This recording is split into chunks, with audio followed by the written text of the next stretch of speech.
Di Quran tuh kalau kita sudah dekat dengan Quran, itu insya Allah akan terjaga dari keburukan.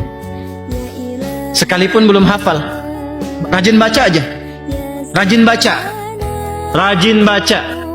Sehari baca, insya Allah itu akan terjaga dari keburukan.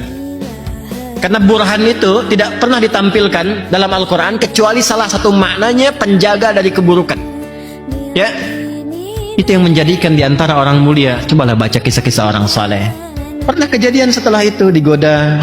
Ada seorang tuan rumah bawa dia ke dalam, digoda. Kalau enggak saya teriak kamu akan perkosa saya. Tiba-tiba apa yang terjadi? Iya boleh sebentar, tapi aku kan mandi dulu. Enggak enak kalau begini. Masuklah dia ke toilet, dia lumuri badannya dengan kotoran. Ketika keluar, maka si perempuan itu merasa jijik, mengusir, dia langsung pergi. Ya, maka dia bersyukur kepada Allah setelah itu. Ya Allah, ya aku bersyukur kepadamu yang memberikan kepadaku petunjuk untuk melumuri dengan kotoran. Maka orang ini setelah itu meninggal dunia dan di tubuhnya keluar bau harum sebagai ganti dari kotorannya sampai wafatnya. Ini kisah viral, ini kisah nyata. Makanya baca tuh yang nyata-nyata. Oh, anak sekarang gua bacanya dongeng gitu kan, yang fiktif-fiktif. Baca yang nyata-nyata banyak kok. Kalau yang asli kenapa baca yang fiktif gitu kan? Ya, itu yang kita harus banyakin gitu. Nah ini burhan itu nah Quran itu disebutnya burhan. An-nur wal burhan. Cahaya yang menghilangkan kegelapan. Gelap itu kan banyak maknanya. Gelap itu bisa dosa. Gelap itu bisa kalut. Sedang gelisah, sedang kalut. Ambil wudhu, buka mushaf, baca Quran. Tenang. Ketika maksiat ada burhan terjaga. Itulah Quran.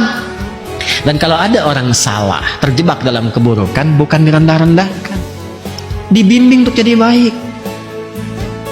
Saya kadang suka heran juga gitu ya. Memang ada orang salah, kesalahannya banyak, tapi kalau dia masih hidup, bantu dia tobat. Ya, jadi bukan kita sibuk untuk menghujat, bantu supaya bertobat. Bagaimana bertobat itu? Tobat itu kembali kepada jalan yang benar. Bantu dia menerangkan kesalahannya secara benar. Bantu dia mengakuinya dengan benar. Mampu dia meniti jalan dengan benar. Mampu meminta maaf dengan cara yang benar. Mampu berjanji untuk mengoreksi kesalahan sehingga menjadi pribadi yang benar. Sehingga kita banyak diuntungkan. Kesalahannya terbuka, dosa-dosanya terampuni, yang kurang bisa diperbaiki, yang salah kemudian juga diperbaiki, dihukum sesuai dengan kesalahan, dan untungnya dia tobat menjadi yang baik. Terus apa untungnya dengan menjelekkan orang, menghujat orang? Apa untungnya? Tidak ada. Kesenangan, kepuasan, puas menghujat orang. Untuk apa? Kalau mau dihujat, yang dihujat itu keburukan perbuatannya, bukan orangnya. Perbuatannya yang dicela, penipuannya yang dicela. Ya? Apa lagi? Korupsinya yang dicela, judinya yang dicela, pencuriannya, pembunuhannya yang dicela. Itu yang dicela. Supaya perbuatan itu dianggap buruk. Ketika dianggap buruk, ditinggalkan. Makanya dulu perilaku yang buruk itu dilekatkan kalimat-kalimat yang buruk pula, nggak diperbagus. Dulu, maaf ibu ya, perempuan yang keluar malam kan kata-katanya langsung kotor.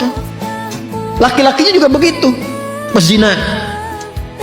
Bahkan petugas Belanda pun ya, kalau ada orang yang berbuat zina di prajuritnya sendiri, itu dibawa ke halaman luas, dicoreng tuh itu hidungnya pakai arang sehingga kelihatan belang, maka disebut hidung belang.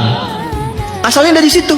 Baca sejarah yang betul ya, dicoret hidungnya disebut hidung belang. Setelah itu dirajam ya, dilemparin tuh semua, menunjukkan perbuatan ini kotor.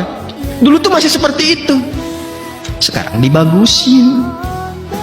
Kupu-kupu malam. Koruptor udah disebut maling, ya kan? Ya, pencuri misalnya, kan? Jangan dihalus-halusin.